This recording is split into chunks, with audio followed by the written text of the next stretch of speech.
Assalamualaikum warahmatullahi wabarakatuh. Hai semuanya, perkenalkan nama saya Rahmat Sukri Simbolon.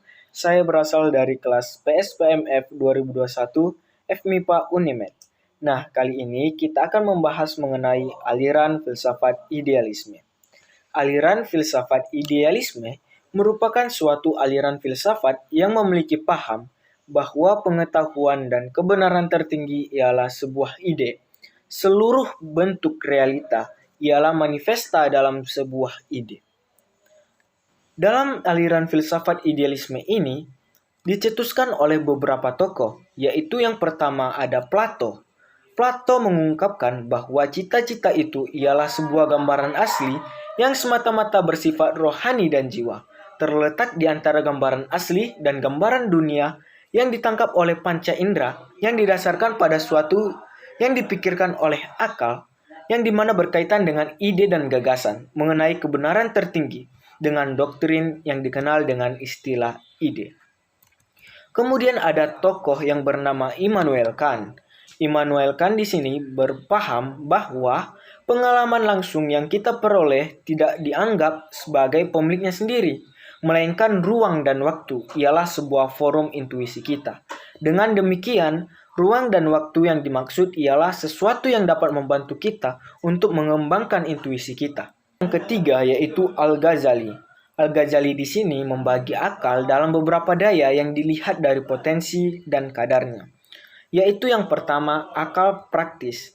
Akal praktis di sini bermakna adalah kekuatan yang menjadi sumber penggerak bagi badan manusia.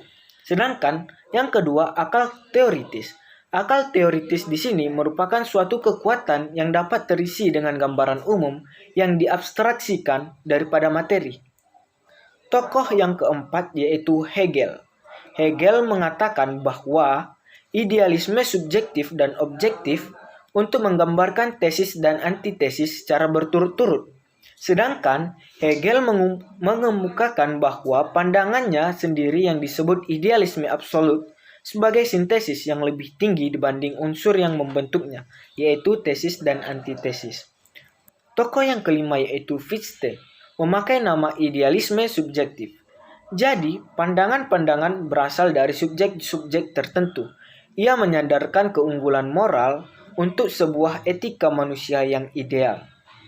Tokoh yang keenam yaitu David Hume, memberi pandangan bahwa sumber pengetahuan didapatkan dari rasio dan akal, di mana pengetahuan tersebut harus bisa diterima oleh panca indera dan membutuhkan pengalaman untuk membuktikan bahwa kebenaran dengan cara melakukan penelitian dari sebuah hipotesis untuk mengetahui asal-usul yang melatar belakangi pengetahuan tersebut.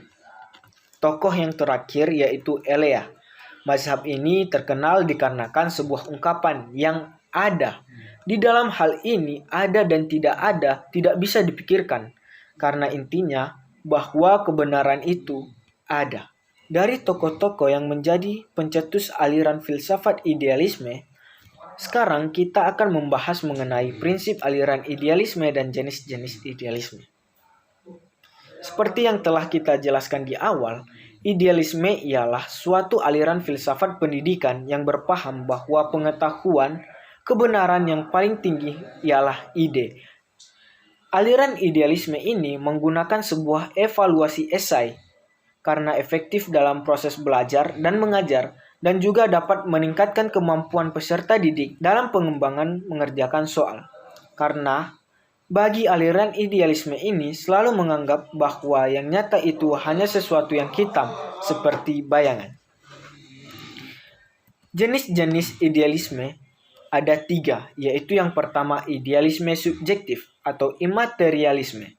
Seorang yang idealisme subjektif memiliki pendirian bahwa akal, jiwa, dan pemikiran-pemikiran atau ide-ide ialah segala sesuatu yang sudah ada. Idealisme yang kedua yaitu idealisme objektif. Plato memberikan nama realistis yang fundamental dengan nama ide, tetapi baginya tidak seperti Berkeley. Hal tersebut tidak berarti bahwa ide itu untuk berada dan harus bersandar pada sebuah akal. Idealisme yang ketiga yaitu idealisme personal.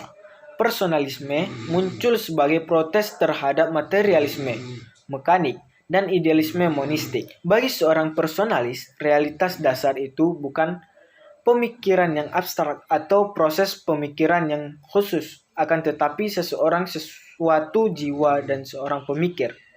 Pembahasan terakhir kita yaitu implikasi aliran idealisme dalam dunia pendidikan, yaitu yang pertama tujuan pendidikan. Pendidikan memiliki tujuan ialah untuk membentuk perkembangan pola pikiran dari diri pribadi atau siswa. Sejak adanya idealisme sebagai paham filsafat, pendidikan menjadi keyakinan bahwa realitas ialah sebuah kepribadian. Maka dari itu, diawali saat dipahaminya tentang perlunya pengajaran secara individual. Yang kedua, ada kurikulum pendidikan. Kurikulum pendidikan, idealisme bersifat tentang pendidikan liberal dan pendidikan vokasional atau praktis, di mana yang dimaksudkan adalah kemampuan untuk mengembangkan rasional dan moral.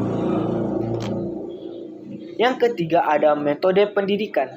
Tidak cukup hanya mengajarkan siswa tentang cara bagaimana untuk berpikir, karena berpikir itu sangat penting.